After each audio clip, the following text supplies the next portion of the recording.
What's up, YouTube? Back at you with another video on today. Make sure you hit that subscription button, subscribe to the channel, click on the bell so that you'll be notified whenever we put up an upload.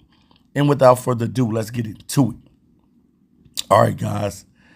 Pretty much when you look at this situation with Colorado football, you understand that it's like looking at deja vu, or it's like looking at the same team that you looked at last season. I really don't see any difference in the first two games with Colorado playing so far. This team looks the same.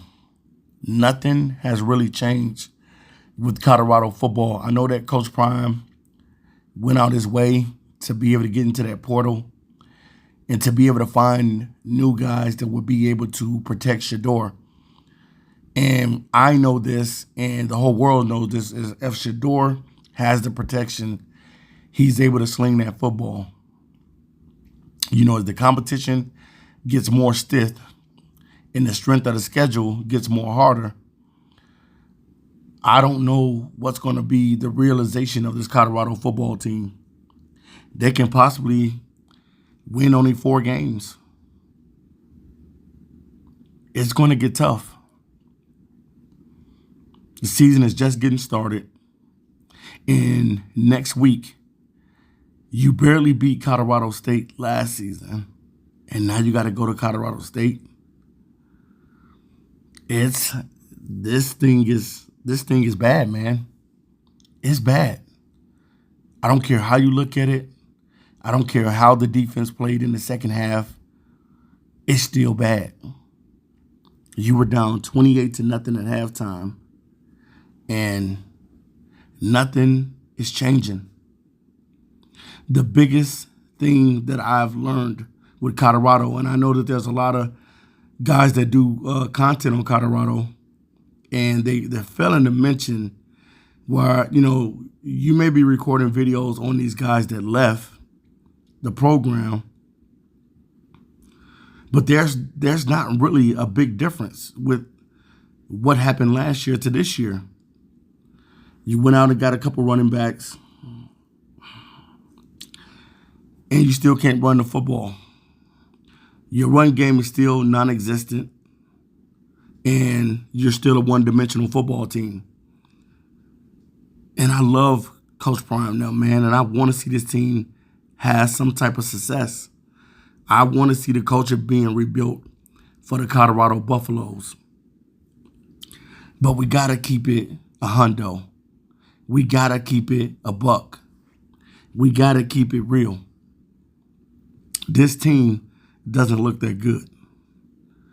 And, you know, Shiloh ended up getting hurt in the game. I guess Shiloh may have broke his, arm. I don't know. You know, I'll find out later what's going on with Shiloh.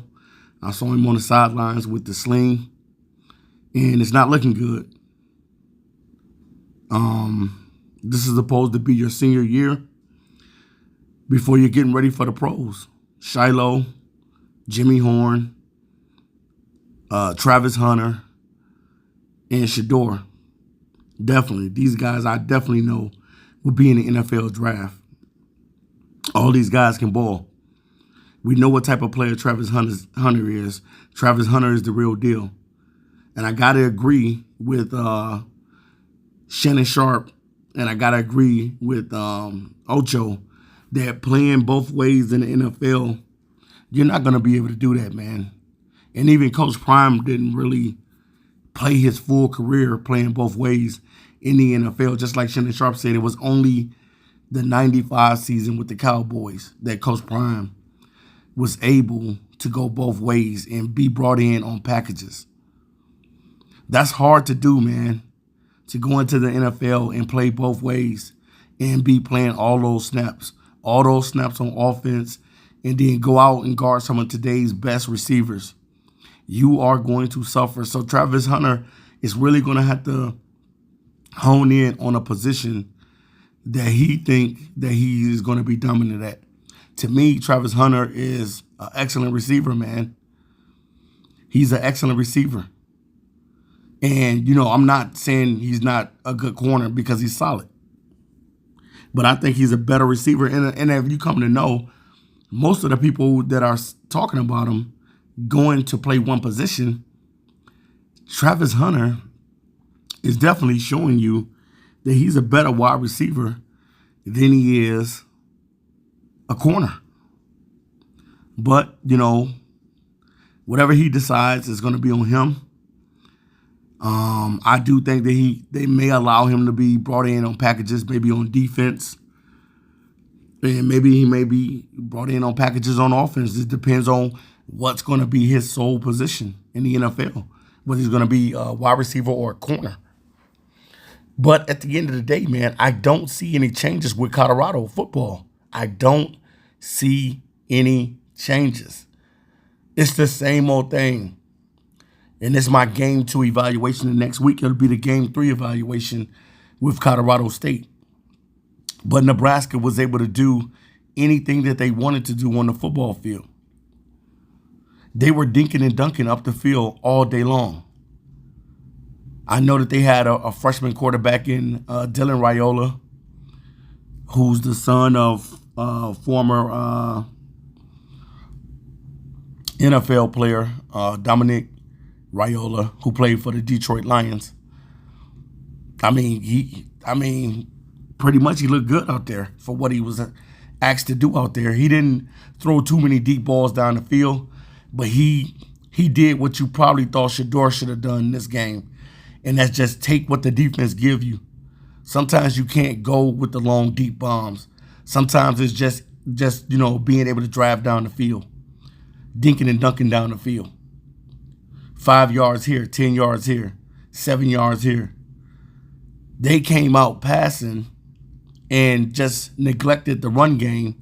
And then when the run game started to pick up a little bit, they didn't really stick with it as much because you can't, because you're down.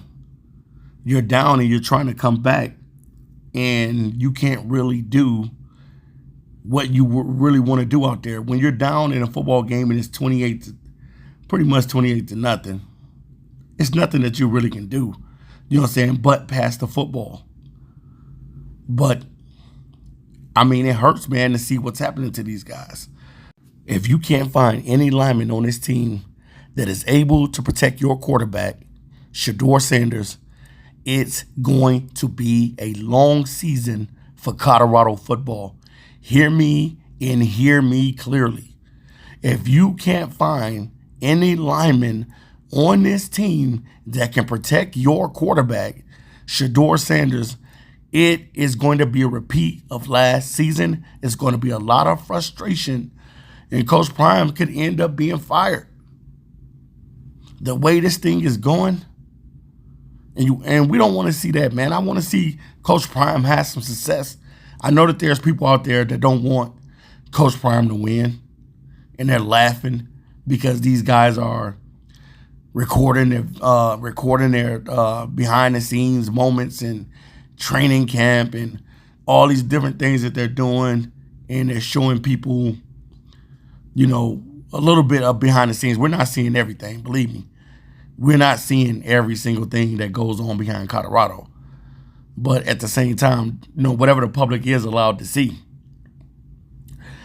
And my biggest concern now, it was the defense, but the defense did step up in the second half, and they made the plays to be able to stop. They kept getting the ball to the offense, and the offense couldn't do anything with it. I've never seen a team that don't understand how to make adjustments. There's no way that this team should not understand that whatever this team gives us, let's take it. Let's get the running backs out of the backfield. In the backfield, let's dump the ball. That was working. If you watch the game, if you watch the whole entire Colorado game, dumping the ball to the running backs in the backfield was working. Maybe you could have ran some more reverses with Jimmy Horn and Travis Hunter. Could have ran some reverses. Maybe you could have got some more screen plays for Hunter and Jimmy Horn, and then found a way to get the ball to Will Shepherd as well, the big 6'3" receiver that you got on your team. This offensive line is atrocious. This line, I thought that Jordan Seaton was going to be better as advertised as I saw when they went and got this 5-star offensive lineman, offensive tackle. Jordan Seaton was getting pushed in the lap of Shedeur like crazy yesterday. I'm like, this kid is not as good as I thought he was going to be. And he was one of the ones that said, not on his watch. All these sacks ain't going to happen on his watch. But Shedeur was getting sacked like crazy yesterday. He was getting pressured. Every time he dropped back, there was Nebraska players in Shedeur's face. While Dylan Raiola pretty much had a safe pocket and could pretty much deliver the ball wherever he wanted to. Dylan Raiola probably just did whatever the defense gave him. And Dylan Raiola was just dinging and dunking down the field all day long. But what I'm seeing in this Colorado football team, it's a repeat of last season. They don't have a real good defense. They still don't have a run game. And the offensive line is still booty cheeks. The offensive line is still terrible. You went and got all of these guys, and none of these guys, you better find Coach Prime. You better find somebody on that on this offensive line. I don't care if these guys are on the bench. If these guys are not protecting Shedeur, sit these guys down, man, and find somebody on that team that can pass protect for Shedeur. Because if not, Shedeur is going to get his cock clean every game, just like the kid did on that play, man. And I think that was a deliberate hit from that guy, leading with his forearm. You don't lead with your forearm when you're tackling somebody. What kind of tackle is that? Leading with your forearm and your helmet, pretty much. So, the offensive line is booty cheeks. The defense is booty cheeks. And the run game is booty cheeks. So, in game 2, what do I think about the Colorado football team right now? The team is booty cheeks. I mean, it is what it is. You know what I'm saying? If you're a fan of Coach Prime, you probably got walking through your house with tears running down your eyes because you can't believe what's happening. You can't believe the disaster that's going on in Colorado. As some people are talking about Dylan Edwards and Kamani McLean, what these guys are doing, need to focus on Colorado football. Those guys are Alton McCaskill. Those guys decided to part ways for their various reasons. Dylan Edwards probably wanted to be a feature running back with Colorado, but he's really not a feature back with Kansas State. But he is getting an opportunity to play, and he's scoring touchdowns. Cool for Dylan Edwards. Alton McCaskill, on the other hand, he should have never left the Houston program. He should have stayed with Houston. He should have never left Houston. I know that he wanted to come over there with Coach Prime and help add to that backfield, but now he's not even playing at Arizona State. He's barely getting any time. And if you can't be seen on the field, it's going to be hard for you to make it into the NFL. If that's what your dreams and your goals are, is to make it into the NFL, it's going to be hard. So no one can really just talk about the other guys that just left because the team that you have in Colorado is not good. They're not good. It's booty cheeks. Straight booty cheeks. It's not a good thing, man. So it's all good, man. The biggest thing is this team has to learn how to play together as a unit, and they got to do better. I'll be back to you soon with my Game 3 evaluations. Peace.